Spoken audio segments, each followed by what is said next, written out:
एक प्रश्न आया कि आप कहते हैं ध्यान से जीवन की गुणवत्ता बढ़ती है, meditation is to enhance the quality of life.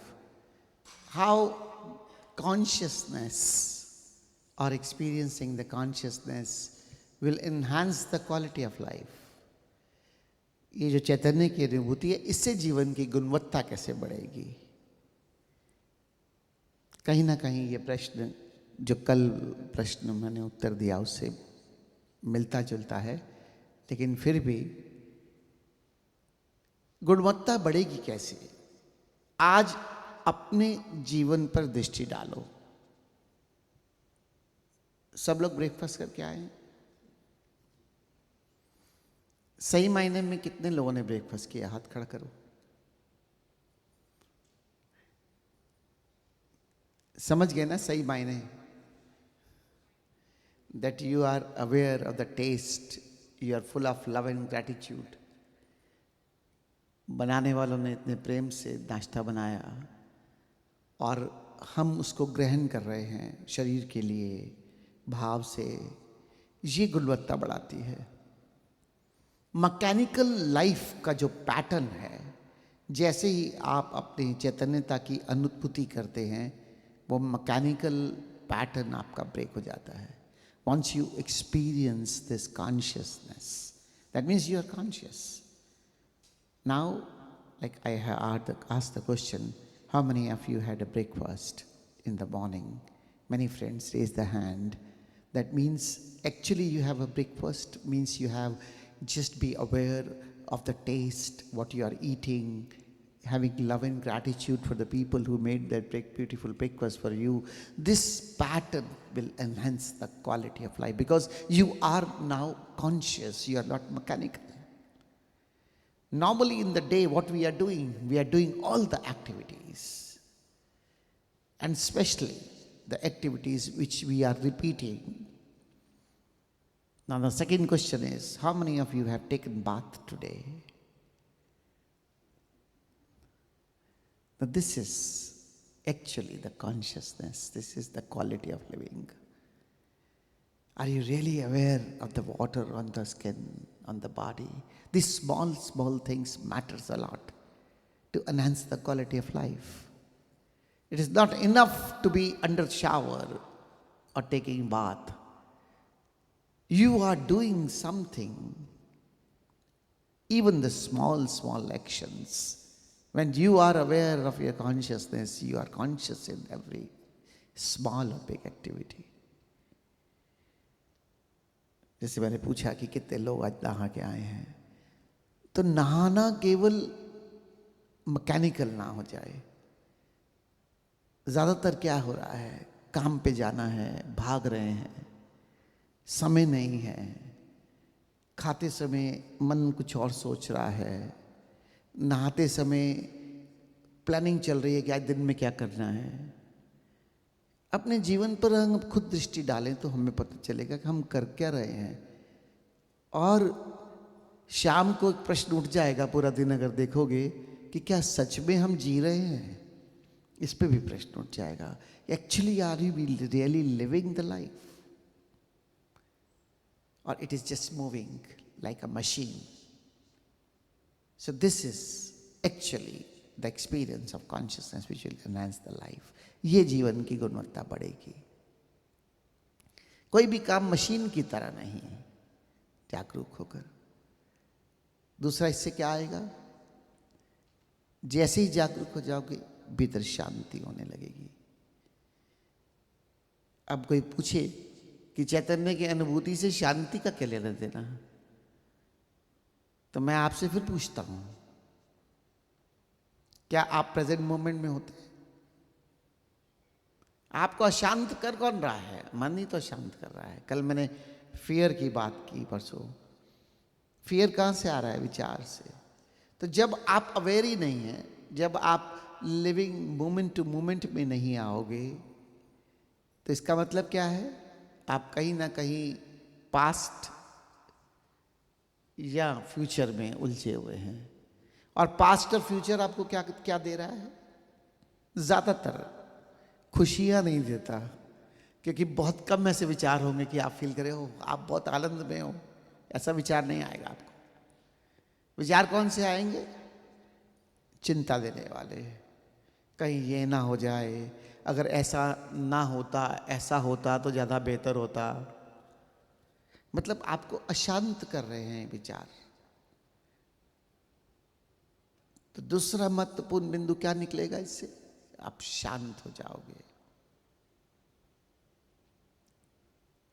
इससे भी आपकी क्वालिटी जीवन के एनहांस कर जाएगी। The second beautiful point is that you will experience the peace within you, because all the time churning of the mind, inner monologue, all the time thoughts coming going. And what kind of thoughts? Either for the past or the future. And you will not get the beautiful thoughts. Very rare that you are a happy person living in this planet, or you are having the blissfulness. No. Most of the time thoughts are related to your imagination.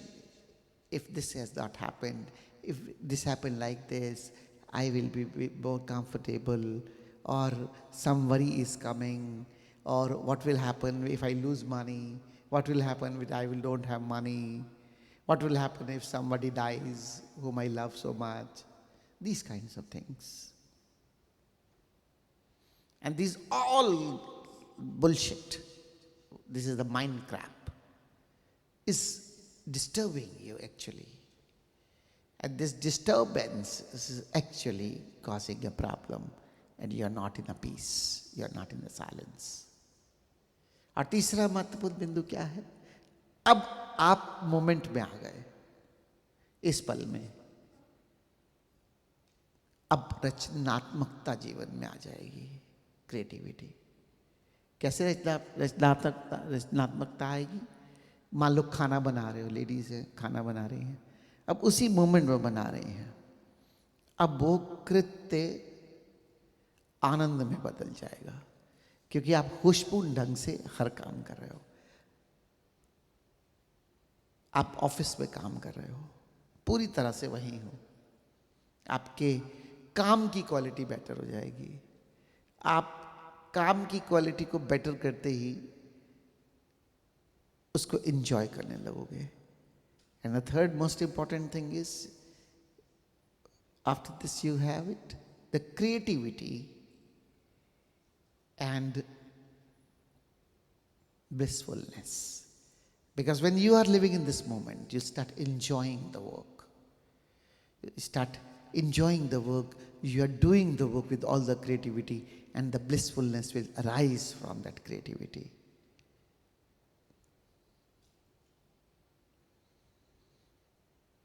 और चौथा बिंदु है स्पष्टता। जब आप होशपूर्ण ढंग से अपने जीवन को जी रहे हो, आप अपने विचारों, अपने भावनाओं के साक्षी हो जाओगे, तो आपको स्पष्टता आ जाएगी जीवन में कि क्या चीज मुझे उलझा रही है, क्या मेरे लिए।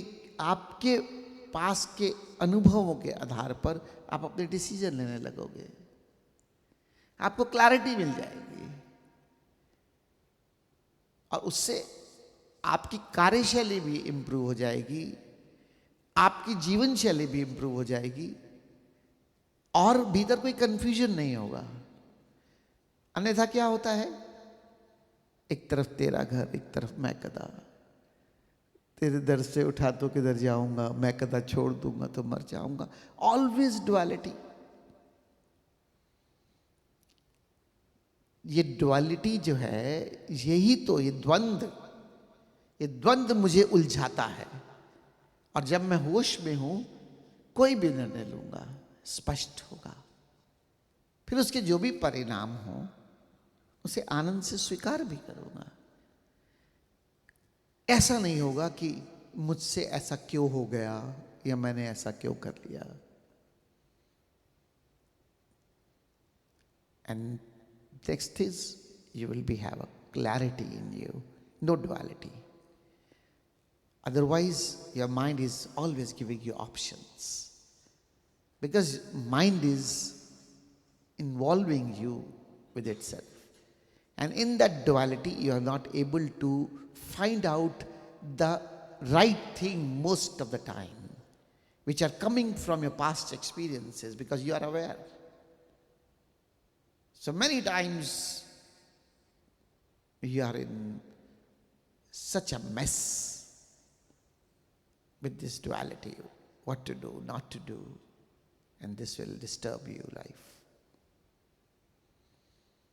And the last, not the least, with this experience, actually, unless and until you are associated with the consciousness, you can't be in the true love. Because what you called love is most of the time is a possession.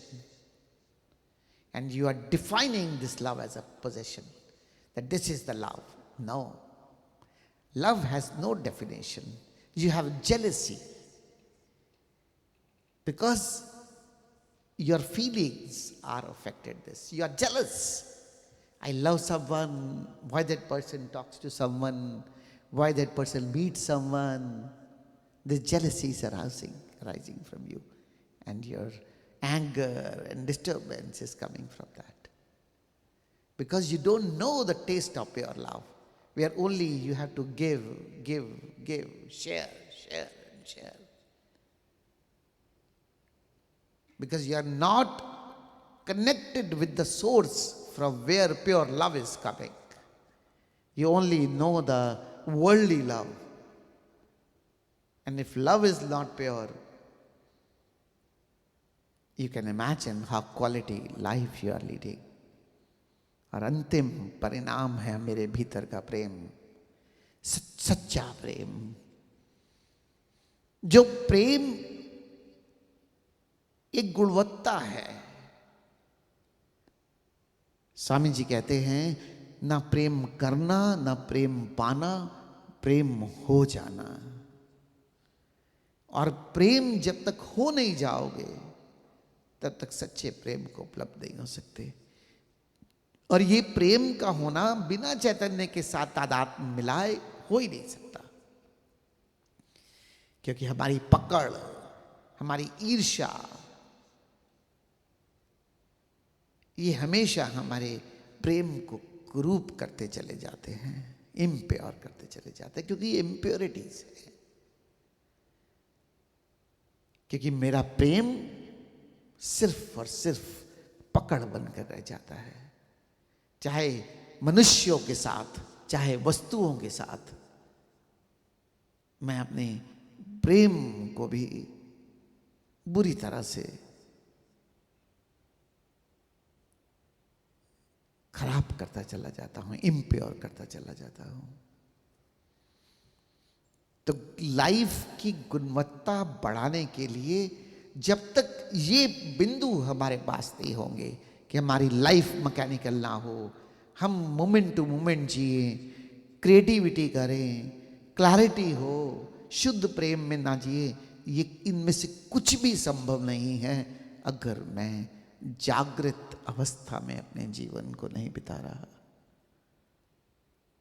और एक बार मैं अपने गहरे,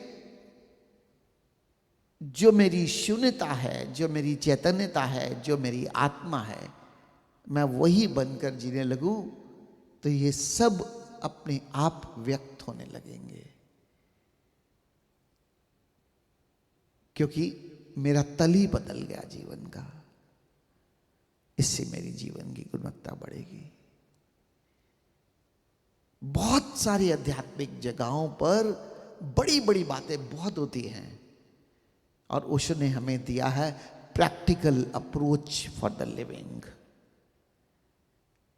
एक बार एक मित्र ने मुझसे पूछा कि आपकी नजर में ओशो ने सर्वश्रेष्ठ किस चीज को रखा है।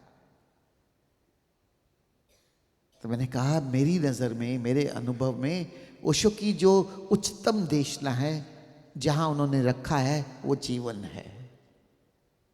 परमात्मा नहीं, आत्मा नहीं, जीवन। क्योंकि परमात्मा और आत्मा साधन है। इसकी अनुभूतियों के साथ आखिरकार तो मैं अपने जीवन को ही तो परिष्कृत करूंगा।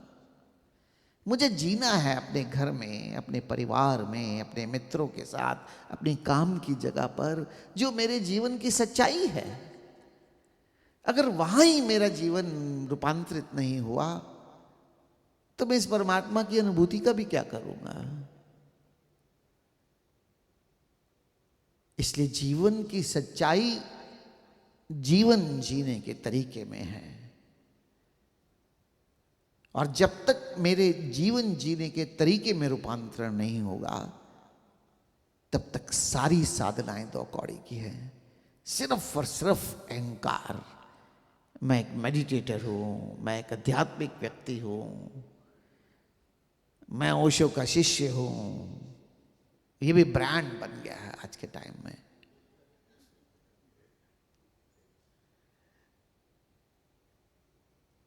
ओशो ने जमीन की बात की। ओशो ने इतना बहुमूल्य खजाना मुझे दिया ताकि मैं इस खजाने को से अपने जीवन को संपन्न कर सकूं, अपनी लाइफ को और बेटर करता चला जाऊं, और परिष्कृत करता चला जाऊं। मेरा हर आने वाला दिन मेरे गुजरे हुए दिन से कैसे और बेहतर हो जाए, ये ओशो की देशना है। और उसके लिए सारी शिक्षाएं हैं। इसलिए मेडिटेशन से तो हमारी जीवन की गुणवत्ता बढ़ती है, और मेडिटेशन से ही सिर्फ और सिर्फ एकमात्र रास्ता है जिससे मैं अपनी चैतन्य की अनुभूति करके कॉन्शियस जागृत जीवन शैली को अपनाता हूँ।